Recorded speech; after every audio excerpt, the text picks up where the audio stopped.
प्रिय विद्यार्थियों, आप सभी लोगों का स्वागत है आपके अपने YouTube चैनल डीजे सर पर। बहुत ही मोस्ट इम्पोर्टेंट सेशन है। वीडियो को बिना स्किप किए हुए पूरा देखिएगा और जबरदस्त तरीके से इसे अपने क्लासमेट पर शेयर भी कर दीजिएगा। और ये आपका जो है प्री बोर्ड नहीं है प्रिय विद्यार्थियों, इसको आप लोग जो है बोर्ड का ओरिजिनल पेपर समझ के देखिए। ठीक है, बहुत ही जानदार, बहुत ही शानदार 2025 का ये मोस्ट इम्पॉर्टेंट पेपर है। ठीक है, आर्यन कोड को आप लोग जानते हैं कितना मोस्ट इम्पॉर्टेंट होता है। तो कक्षा 10 के यदि आप विद्यार्थी हैं और हिंदी के पेपर को लेकर परेशान हैं तो ये सेशन आपका है। तो चलिए प्रिय विद्यार्थी, पढ़ते हैं यहाँ पर हम लोग मोस्ट इम्पॉर्टेंट प्रश्नों की श्रृंखला को लेकर और बनाते हैं आज की सेशन को खास। डीजे सर का कहना है पढ़ने के साथ ही साथ इसे अपने क्लासमेट पर शेयर करते रहना है। तो खुद भी लाभ उठाइए इस चैनल का और दूसरों को भी लाभान्वित कीजिए इससे, जिसका नाम है डीजे सर, लोगों के अंदर ज्ञान की पुंगी बजाने वाला, न कि गानों का रेमिक्स बजाने वाला। और यदि आप साइंस वगैरह को लेकर परेशान है, मैथ वगैरह को, तो आप जा सकते हैं डीजे सर मैथ पर। ठीक है, तो चलिए खंड क में बढ़ते हैं हम लोग यहाँ पर बहुविकल्पी प्रश्नों की श्रृंखला के साथ। पहला देखिए प्रश्न क्या हम लोग का, शुक्ल युग की समयावधि क्या थी। विकल्प नंबर अ जो दिया गया 1900 से 1918, 1919 से 1938, 1936 से 1943 और 1850 से 1900 तक। तो 1919 से 1938 तक का जो समय रहा है, समय अवधि रहा है, वो शुक्ल युग का है। किसका है? शुक्ल युग का। ठीक है ना। और इसे जो है प्रिय विद्यार्थियों वो छायावादी युग के नाम से भी जानते हैं हम लोग। ये इंपॉर्टेंट रहेगा आप लोग का। तो पहले का जो ब ऑप्शन है वो आपका करेक्ट हो जाएगा। दूसरा देखिए मोस्ट इंपॉर्टेंट क्या है, महादेवी वर्मा जो है कवित्री किस युग की है। प्रगतिवाद युग की, द्विवेदी युग की, छायावाद युग की, प्रयोगवाद युग की। तो देखिए यहाँ पर छायावादी युग की एक कवि है, महादेवी वर्मा जी हैं, वो क्या है, छायावाद युग की महत्वपूर्ण कवि हो जाएंगी। कंकाल के लेखक कौन है? देखिए कंकाल के लेखक जो हैं मुंशी प्रेमचंद्र जी हैं, जयशंकर प्रसाद जी हैं, निराला जी हैं, रामचंद्र शुक्ल जी हैं। तो जयशंकर प्रसाद जी जो होगा इस प्रश्न का राइट आंसर हो जाएगा। ठीक है ना। नेक्स्ट प्रश्न की मुझे बढ़ते हैं। देखिए यहाँ पर तो अगला हम लोग का प्रश्न क्या हो जाएगा, चौथा देखिए हम लोग का जो है मोस्ट इंपॉर्टेंट, जयशंकर प्रसाद का नाटक नहीं है। ध्रुव स्वामिनी, चंद्रगुप्त, लहरों के राजहंस, स्कंदगुप्त। देखिए यहाँ पर जो है चौथे का जो विकल्प नंबर जो आपका क्या हो जाएगा, श करेक्ट हो जाएगा। लहरों के जो राजहंस है वो जयशंकर प्रसाद का नाटक नहीं है। ठीक है ना, ये आपका करेक्ट हो जाएगा। निम्नलिखित में से पत्रिका नहीं है। निम्नलिखित में से पत्रिका कौन नहीं है, सरस्वती, इंदु, आनंद कादम्बिनी, भारत दुर्दशा। तो पांचवें प्रश्न का विकल्प नंबर द करेक्ट हो जाएगा। भारत दुर्दशा जो है प्रिय विद्यार्थियों वो एक नाटक है। ये जो है वो क्या है, आपका पत्रिका नहीं है। आप ले लो बेटा, आओ। ठीक है, बढ़ते हम लोग इंपॉर्टेंट प्रश्नों की श्रृंखला में अगले प्रश्न की ओर। छठवां देखिए प्रश्न क्या है, यहाँ पर जो है भूषण किस युग के कवि हैं। भूषण किस युग के कवि हैं, आदिकाल, रीतिकाल, भक्तिकाल और आधुनिक काल। तो यहाँ पर ब ऑप्शन करेक्ट हो जाएगा, रीतिकाल के कवि, यानी भूषण जो है वो रीतिकाल के प्रमुख कवि हो जाएंगे। सातवां देखिए प्रश्न क्या है, निम्नलिखित में से कौन प्रगतिवादी युग का कवि नहीं है। नागार्जुन, त्रिलोचन, केदारनाथ अग्रवाल, भारतेंदु अग्रवाल। तो देखिए यहाँ पर विद्यार्थियों जो हो जाएगा, भारतेंदु हरिश्चंद्र जो है और हरिओ जी हैं, वो क्या है, वो प्रगतिवादी युग कवि नहीं है। तो यहाँ पर इस प्रश्न का राइट आंसर जो हो जाएगा वो आपका भारतेंदु हरिश्चंद्र जो होगा करेक्ट हो जाएगा। ठीक है, चलो एक पैर रख दो बेटा, एक पैर रखो पहले दो। यहाँ पर जब हम लोग प्रश्नों की श्रृंखला में आगे बढ़ते हैं हम लोग यहाँ पर, तो आठवां देखिए हम लोग का प्रश्न क्या है, मुन्ना, पंडित प्रताप नारायण मिश्र के लेखक कौन है। पंडित प्रताप नारायण मिश्र के लेखक कौन है। द्विवेदी युग, भारतेंदु युग, शुक्ल युग, शुक्लोत्तर युग। तो यहाँ पर जो होगा प्रश्न विद्यार्थियों, इस प्रश्न का जो राइट आंसर हो जाएगा भारतेंदु युग। देखिए है इस प्रश्न का राइट आंसर हो जाएगा। नहीं, आठवें का विकल्प नंबर ब जो होगा आपका भारतेंदु युग जो होगा इस प्रश्न का राइट आंसर है। ठीक है, रीतिकाल की रचना कौन सी है इसमें से, रामचरितमानस, प्रिय प्रवास, प्रेम माधुरी, रामचंद्रिका। देखिए रीतिकाल की कविताओं में अगर देखा जाए तो यहाँ पर जो होगा आपका नौवें का विकल्प नंबर द करेक्ट हो जाएगा। रामचंद्रिका जो है, ये रामचंद्रिका जो है वो रीतिकाल की प्रमुख रचना हो जाएगी आप लोगों का ना। देखिए कवि प्रिया हो गया, रसिक प्रिया हो गया, रामचंद्रिका हो गया, कवि कुल हो गया, कल्पतरु हो गया, रसविलास हो गया, काव्य विवेक हो गया। ये सभी जो रचनाएं हैं वो क्या है, रीतिकाल की प्रमुख ये रचनाएं हो जाएंगी। दसवां देखिए प्रश्न क्या है, तार सप्तक का प्रकाशन वर्ष क्या है। तो देखिए यहाँ पर विद्यार्थी जो है सन 1943 है। इस प्रश्न का राइट आंसर हो जाएगा दसवें का विकल्प नंबर ब। हास रस का स्थायी भाव क्या है। रति है, हास है, निर्वेद है, विस्मय है। तो यहाँ देखिए इस प्रश्न का जो राइट 11वें का विकल्प नंबर ब करेक्ट हो जाएगा। नहीं, हास यानी हास्य रस जो होता है विद्यार्थी, तो उसका जो है हास जो होता है वो स्थायी भाव होता है। 12वां जो देखिए लाभ हानि में समास कौन सा है। देखिए लाभ या हानि, तो यहाँ पर देखिए अलगाव की बात होता है या मिलन की बात होता है, तो यहाँ पर द्वंद जो समास होगा आपका देखने को मिल जाएगा। जैसे लाभ हानि हो गया, दूध दही हो गया, माता पिता हो गया, सुख दुख हो गया। तो इन सभी में जो समास होगा प्रिय विद्यार्थियों वो क्या होगा? द्वंद्व होगा। क्या होगा? द्वंद्व समास होगा। तो 12वें का विकल्प नंबर अ जो होगा आपका करेक्ट हो जाएगा। ठीक है ना। आगे बढ़ते हैं हम लोग। मछली का पर्यायवाची कौन है? द्विज, मीन, रचना, मूल। तो देखिए प्रिय विद्यार्थियों, मछली का जो पर्यायवाची होता है वो मीन होता है। क्या है? मीन यहाँ पर राइट हो जाएगा। इसके अलावा देखा जाए मछली का तो मत्स्य क्या बात होता है, झक का बात होता है, झस का बात हो गया, जल जीवन हो गया। तो ये सभी जो होते हैं वो मछली का पर्यायवाची शब्द ही है। ठीक है ना। पर्यावरण शब्द के प्रयुक्त उपसर्ग कौन सा है? पर्यावरण, परि, प्र। तो यहाँ पर परि जो होगा इस प्रश्न का राइट आंसर हो जाएगा ना। यानी पर्यावरण में जो उपसर्ग प्रयोग होता है वो कौन सा उपसर्ग प्रयोग होता है? जो परि उपसर्ग होता है वो यूज किया जाता है। अगले बढ़ते हैं हम लोग 15वें प्रश्न की ओर। रोला छंद में कितने चरण होते हैं? रोला छंद में कितने चरण होते हैं? तो रोला छंद में जो होते हैं वो टोटल 4 चरण होते हैं। कितने चरण होते हैं प्रिय विद्यार्थियों? टोटल 4 चरण होते हैं रोला छंद में। तो 15वें का विकल्प नंबर स जो होगा आपका करेक्ट हो जाएगा। यानी इसमें हर चरण में देखा जाए तो 11 और 13 मात्राएं होती हैं।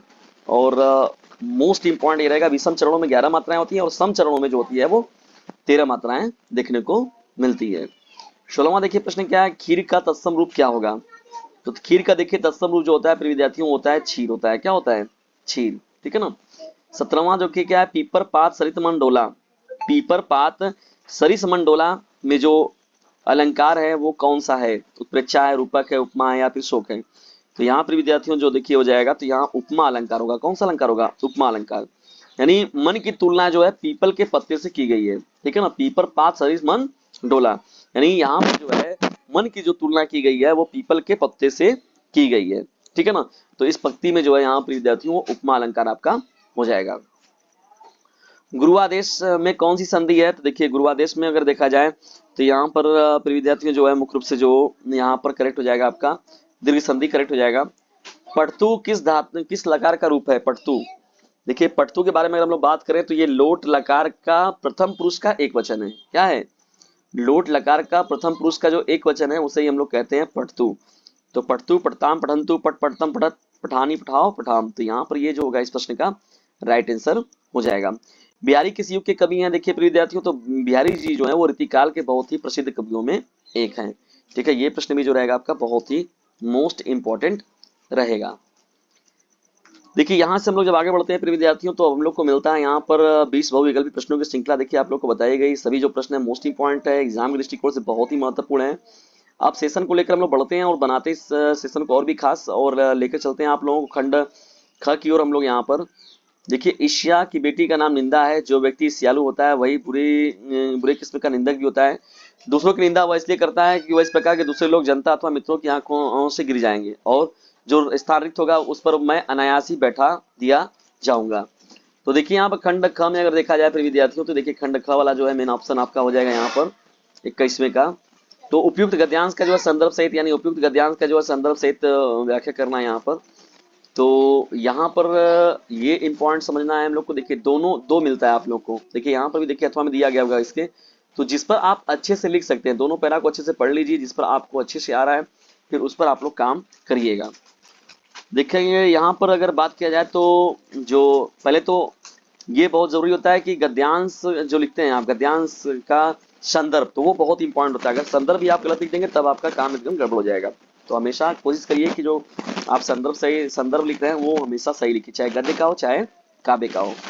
तो प्रस्तुत गद्य देखिए क्या है? हिंदी के गद्य खंड में संकलित जो है श्री राम धारी सिंह दिनकर जी के द्वारा रचित है।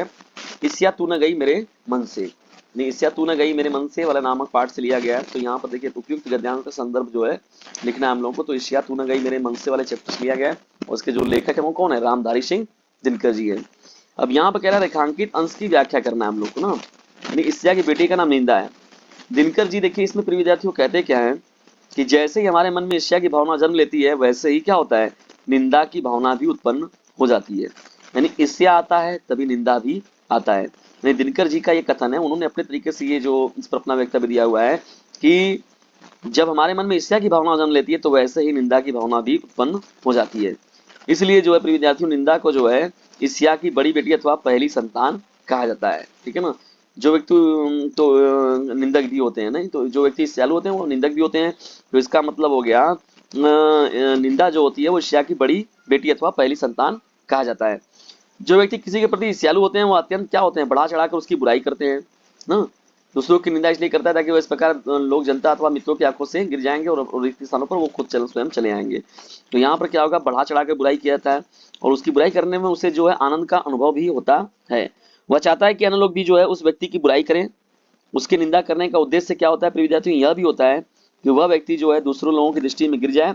और जब वह व्यक्ति गिर जाएगा तो भाई जाहिर सी बात है, जो व्यक्ति निंदा कर रहा है फिर उसकी जगह पर वो अपने आप पहुंच जाएगा, यानी अपने मित्रों अथवा समाज के लोगों की नजरों में गिर जाएगा। तो उसके द्वारा किए गए रिक्त जो स्थान मिल जाएगा उसका उच्च स्थान वह बिना परिश्रम के अधिकार में अपने ले लेगा। ठीक है ना। तो ये जो था, चलिए ईर्ष्यालु व्यक्ति दूसरों की निंदा क्या सोचकर करता है। देखिए ईर्ष्यालु व्यक्ति दूसरों की निंदा यह सोचकर करता है प्रिय विद्यार्थियों कि जब निंदित व्यक्ति समाज की नजरों से गिर जाएगा तब उसके स्थान पर वह स्वयं विराजमान हो जाएगा। ठीक है ना। यही देखिए सबसे बड़ा रीजन होता है जब भी हम लोग करते हैं, बुराई करते हैं, इससे के भाव से लेकर बातें करते हैं।